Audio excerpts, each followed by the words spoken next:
Bapak Ibu Saudara sekalian yang Tuhan Yesus kasihi, uh, pada tahun 386 ada seorang pemuda yang berjalan di sebuah taman di kota Milan.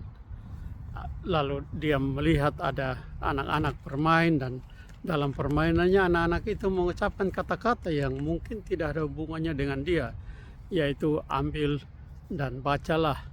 Dan pemuda itu melihat di taman itu ada satu bagian Alkitab, dan dia membuka, lalu dia merasa ada dorongan untuk membuka dan membaca ayat-ayat Alkitab itu. Dan ayat yang dia buka adalah dari surat Roma pasal yang ke-13 ayat 13 dan ayat 14, berhubung dengan saat ini tahun baru 2026, tanggal 1 Januari 2026. Saya akan membacakan baik kitab bagian surat tersebut, tetapi saya baca dari ayat yang ke-12, Roma 13 ayat 12 sampai 14, yang berbunyi demikian. Hari sudah jauh malam, telah hampir siang. Sebab itu marilah kita menanggalkan perbuatan-perbuatan kegelapan dan mengenakan perlengkapan senjata terang. Marilah kita hidup dengan sopan seperti pada siang hari. Jangan dalam pesta pora dan kemabukan, jangan dalam percabulan dan hawa nafsu, jangan dalam perselisihan dan iri hati. Tetapi kenakanlah Tuhan Yesus Kristus sebagai perlengkapan senjata terang, dan janganlah merawat tubuhmu untuk memuaskan keinginannya.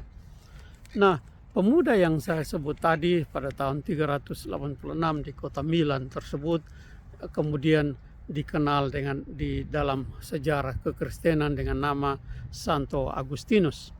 Pada saat itu ketika membaca bagian Alkitab itu, dia bertobat, menyerahkan hidupnya kepada Tuhan. Dan kebanyakan orang mengatakan bahwa itu juga adalah berkat doa ibunya Monica selama bertahun-tahun, yang mendoakan supaya anak kesayangannya ini pada satu saat bisa bertobat dan mengikut Tuhan Yesus dengan setia. Nah, setelah pertobatannya, kita tahu Santo Agustinus menjadi salah satu teolog dan pemimpin gereja yang sangat dikenal dalam 1000 tahun pertama sejarah gereja. Dan satu hal yang sangat dia ajarkan adalah bahwa keselamatan kita semata-mata adalah anugerah Tuhan, bukan hasil perbuatan kita. Keselamatan kita adalah anugerah Tuhan yang kita terima hanya dengan iman. Pengajaran ini kemudian dilanjutkan oleh banyak pemimpin Kristen sepanjang masa. Antara lain yang paling dikenal adalah Martin Luther dan John Calvin, yang mengajarkan dan kemudian disimpulkan oleh banyak teolog Kristen dengan istilah-istilah sola gratia dan sola fide, hanya anugerah dan hanya iman. Nah, kasih Tuhan sekalian, Agustinus mengajarkan hal itu karena dia mengerti bahwa kehidupannya sebelum dia bertobat itu adalah kehidupan yang secara moral tidak baik. Dia percaya bahwa kalau dia bisa berubah seperti itu semata-mata karena anugerah Tuhan, bukan karena kehebatannya. Nah, ayat Alkitab yang kita baca tadi mengingatkan bahwa waktu itu terus berjalan, dan sekarang hari ini kita sudah masuk pada tahun 2026. Kita tidak tahu berapa tahun lagi sebelum Tuhan Yesus datang kembali ke dunia ini. Dan seperti kata Rasul Paulus tadi, hari sudah jauh malam, sudah hampir siang. Dalam ayat sebelumnya Paulus katakan, waktu keselamatanmu sudah lebih dekat dibanding waktu kedatangan Tuhan sudah lebih dekat dibanding waktu kamu diselamatkan. Oleh sebab itu kita harus hidup sebagaimana orang-orang yang bersiap-siap untuk menanti kedatangan Tuhan Yesus yang kedua kali. Nah, pada momen tahun baru ini adalah waktu yang sangat baik untuk kita merenungkan. Kita merenungkan bahwa tahun-tahun terus berlalu. Satu hal pasti, bahwa kedatangan Tuhan makin mendekat. Bapak Ibu mungkin tahu bahwa tahun 2025 tentu dihitung 2026 tentu dihitung dari 2026 tahun yang lalu, dan tahun-tahun ini kita biasa sebut tahun-tahun sesudah Masehi, dalam bahasa Inggris yang seingat saya mengutip dari bahasa Latin berkata tahun-tahun ini disebut sebagai tahun-tahun AD, atau dalam ucapan bahasa Indonesia AD artinya Anno Domino, yang berarti tahun-tahun milik Tuhan. Dan ini sangat benar, sangat baik untuk kita pahami Bapak Ibu saudara-saudara sekalian, bahwa tahun-tahun ini memang tahun-tahun milik Tuhan. Tahun-tahun yang Tuhan anugerahkan bagi kita. Kita tahu banyak saudara-saudara kita, banyak orang-orang yang kita kasihi yang lain yang sudah lebih dahulu pergi dipanggil oleh Tuhan.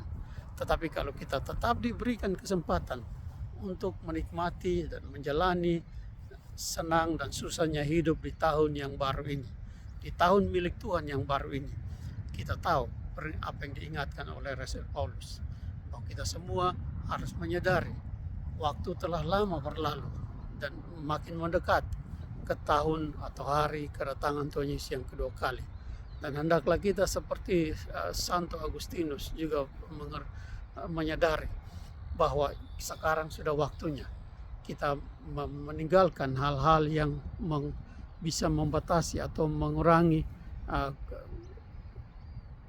pertumbuhan atau perkembangan kerohanian kita, mengurangi atau menghambat hubungan kita dengan Tuhan, dan kita mengejar ke depan, mengejar apa yang Tuhan inginkan kita capai, yaitu pertumbuhan rohani yang baik, kehidupan bersama Tuhan.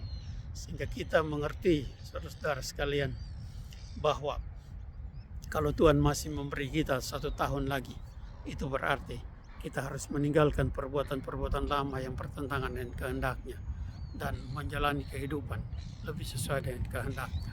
Lebih sering berdoa, lebih sering membaca firman Tuhan, lebih rajin beribadah. Semua itu akan dipakai Tuhan untuk membuat kita menyadari bahwa hari sudah jauh malam dan sudah hampir siang, seperti kata Rasul Paulus, dan membuat kita berbalik dari kehidupan kita yang lama yang tidak memuliakan Tuhan dan menjadi orang yang berguna di dalam pekerjaan Tuhan, seperti yang dilakukan oleh Santo Agustinus sejak tahun 386 di kota Milan dahulu.